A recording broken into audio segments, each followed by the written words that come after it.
17h31 sur RMC. Roland, c'était une soirée historique hier soir à Tanger. Ah oui, c'est une soirée extraordinaire.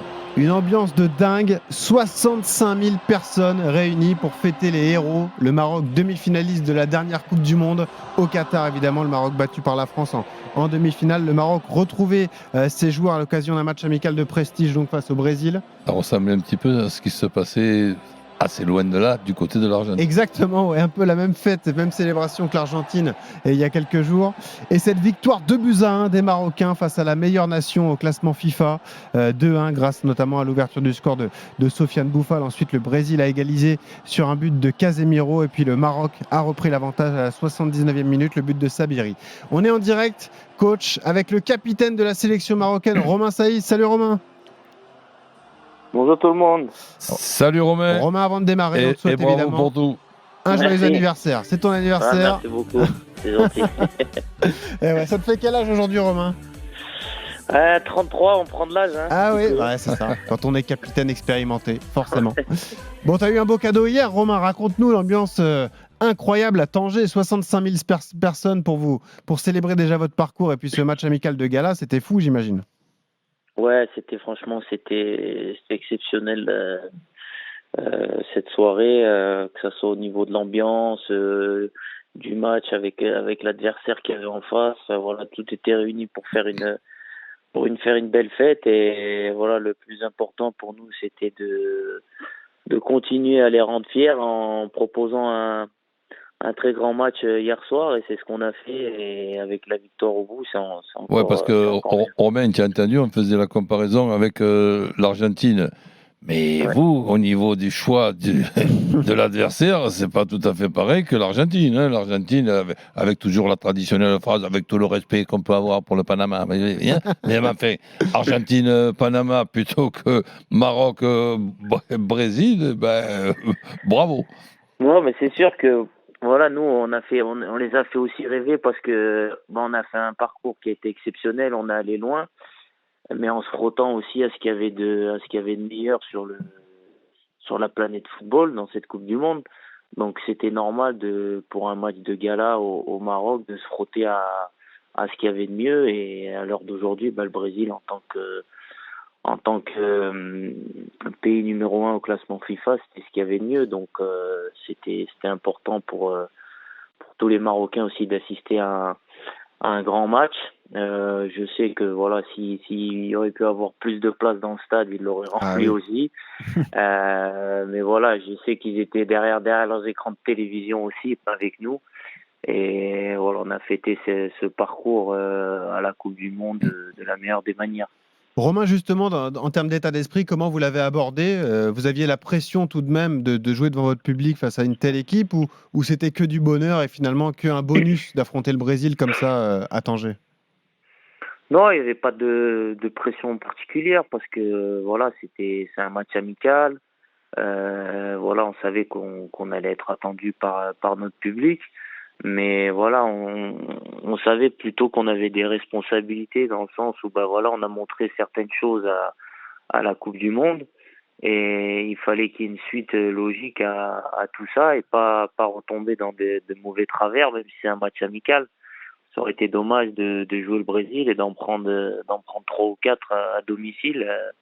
Donc voilà, le plus important, c'était de garder cette bonne dynamique, de continuer sur notre lancée pour préparer aussi les prochaines Eh oui. échéances qui allaient arriver. Alors justement, qu'est-ce que tu as pensé de cette équipe brésilienne qui est en pleine transition? Il n'y a plus de sélectionneur, hein. Tite est Mhm. parti à la fin de la Coupe du Monde. Il y a des joueurs qui étaient absents, des joueurs importants. Évidemment, Neymar, Marquinhos notamment. Il y a eu des jeunes qui ont été lancés dans le grand bain.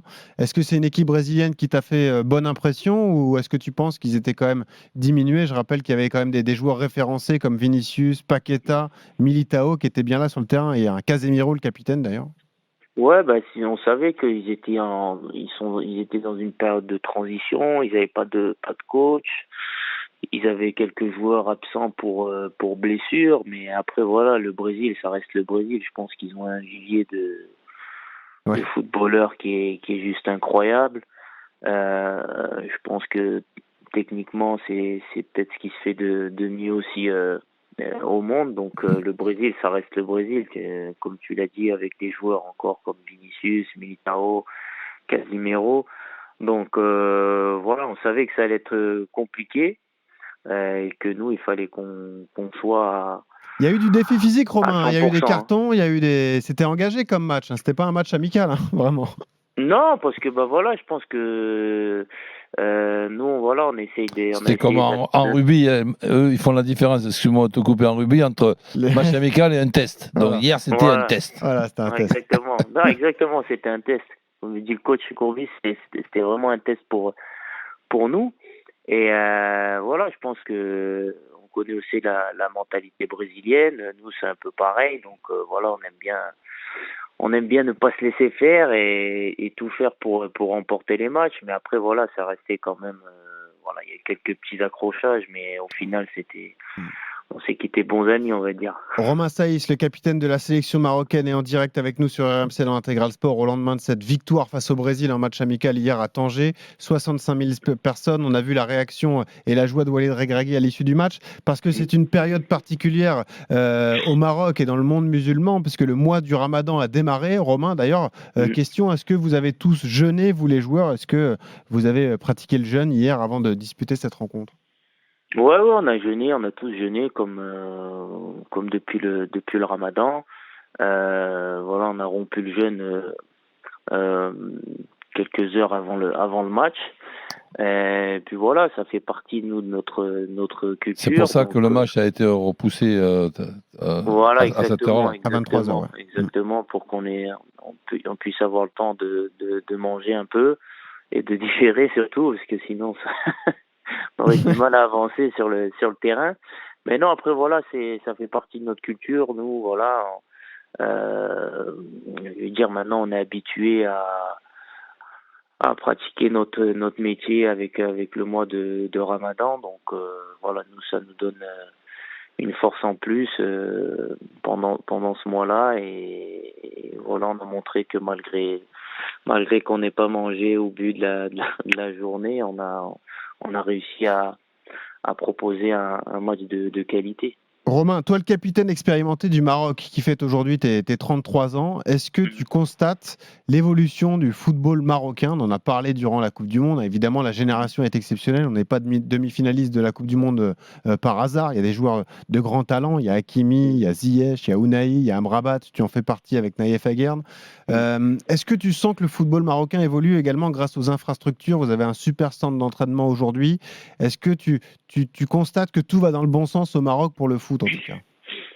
Oui, bien sûr. Bah, si je compare par rapport à mon arrivée, à ma première sélection, bien sûr, il y a une amélioration qui est significative à tout point de vue. Donc, des infrastructures, je pense qu'aujourd'hui, on n'a rien à envier au plus grand centre d'entraînement que puissent avoir les plus grandes nations.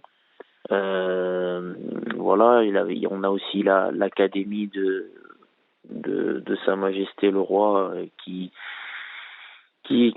sort continuellement de nouveaux joueurs. On a vu à la Coupe du Monde, on en avait, je crois, 4 ou 5 qui étaient issus de cette académie. Donc non, franchement, aujourd'hui, tout est fait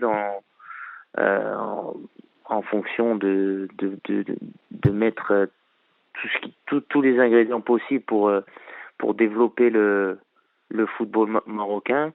Et on voit qu'aujourd'hui, au final, la sélection progresse, chez les jeunes aussi, chez les filles aussi. Donc c'est une constante progression qui, j'espère, va continuer pendant des années encore, et qu'on va arriver à stabiliser le football marocain au plus haut niveau, parce que c'est important, surtout au vu des supporters qu'on peut avoir derrière. Donc ils méritent d'avoir une équipe nationale digne de ce nom. Et en ce qui concerne le match d'hier, puisque bon, j'ai eu le plaisir de connaître en tant que joueur Walid, donc vous avez, et qui est pour moi un ancien très bon joueur et un très bon tacticien, et on a pu s'en apercevoir en Coupe du Monde, pas seulement sur les matchs que vous avez faits, mais sur les différentes organisations que vous avez pu et qu'il a pu mettre en place. Contre les Brésiliens, vous vous êtes mis dans quelle organisation? Bah nous, en fait, sur ce match-là, on, on, on, on s'est appuyé déjà forcément sur ce qu'on avait fait de bien à la Coupe du Monde, donc sur notre bloc, voilà, d'être très compact, tout ça. Mais voilà, on voulait ajouter quelque chose aussi de plus parce qu'on jouait forcément à domicile. On savait que c'était un match amical, donc on pouvait prendre des risques pour prendre confiance pour la suite dans le jeu, c'était important. Donc on s'est plutôt focalisé sur nous parce que bah forcément eux c'est une équipe qui est en transition, un nouveau coach. Donc travailler tactiquement sur l'adversaire, c'était un peu compliqué parce qu'on savait pas Non, mais vraiment sans comment ils allaient s'occuper de jouer, hein. l'adversaire, vous vous êtes mis dans quelle organisation? Toi, par exemple, vous étiez toujours les deux gauchers dans l'axe? Ah oui, ça oui. Ouais, toujours. Et dans ces Avec Naïef deux Aguerd. gauchers dans l'axe avec Aguerd, toi, tu joues plutôt, tu es le gaucher côté droit? Non, lui, c'est le Non, gaucher moi qui le bouge pas, gaucher Romain. côté C'est gauche. c'est le Bah, gaucher capitaine tranquille. Ouais, Tu vois. ouais, Aguerd, je laisse les plus jeunes, le gaucher côté droit. voilà, je laisse les plus jeunes faire le sale boulot. Voilà, exactement. Bravo Romain, ça c'est de l'expérience. Romain, juste une dernière question avec toi, parce qu'il l'a dit, ton sélectionneur Regragui, l'objectif désormais c'est la Coupe d'Afrique 2024 qui aura lieu en Côte d'Ivoire. Vous êtes d'ores et déjà qualifié. L'objectif c'est tout simplement de la remporter et tu assumes les ambitions portées par ton sélectionneur? Oui, bien sûr, aujourd'hui, tu peux plus te cacher. Il faut accepter ses responsabilités et le statut de favori. Et puis, je pense que le Maroc, il mérite de remporter un trophée parce que malheureusement, on a remporté cette compétition qu'une seule fois et c'était, je crois, en 1976. Donc, c'est pour dire, je pense que il devait avoir que le coach peut-être qui Bon, était Coach né. Courbis était né en 76. Ouais, donc voilà. Donc, Moi non, toi non plus. Mais non. non, moi c'est sûr, ouais. Mais non, voilà, c'est important parce que au final, ce qui reste, c'est les trophées. Donc on a soif de victoire maintenant, de trophées. Le coach a inculqué cette culture de la gagne depuis quelques mois. Et on voit bien que tout le monde est réceptif. Donc il faut continuer avec cette mentalité, cet état d'esprit pour aller en Côte d'Ivoire et remporter ce trophée.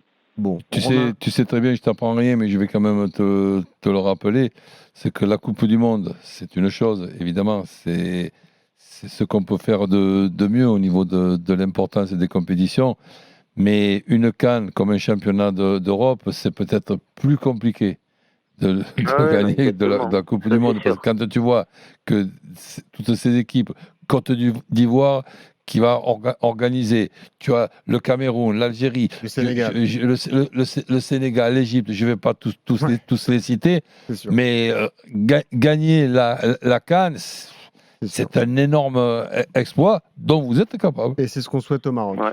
Romain On va Saïs, essayer, on va tout faire pour en tout cas.